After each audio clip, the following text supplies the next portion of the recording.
kaputak, for today's video ay nagluto ako ng kaning puti.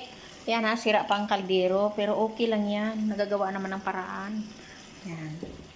At syempre ito ang ating luto. Yan ang mga kaputak ko. Parang ready to eat na nga. Super sarap ito. Dahil ito ay walang mantika. Kusang hinintay natin na lumabas ang kanyang mantika.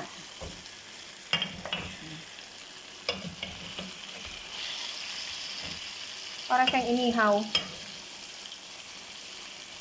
Nakamarinate na yung manok natin. Saka linagay natin dyan. Pinalambot natin siya sa kanyang sabaw ng marinate. Ayan, tinakpan lang natin. Kaya ito siya. Parang ready to eat na talaga siya. Lutong palaka. Na ito lang sarap eh.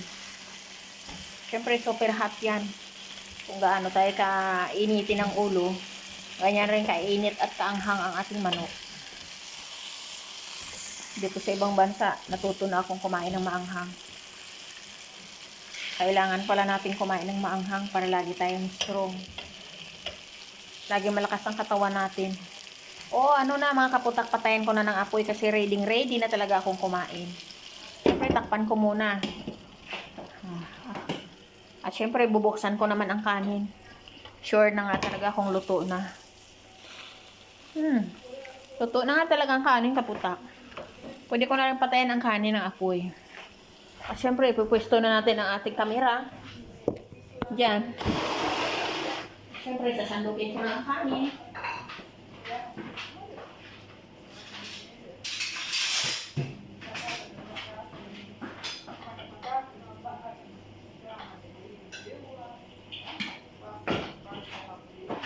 Ngayon, sambungad nyo ang kanin, mga kaputak. At syempre, hindi mo papahuli ang ating ulam dyan.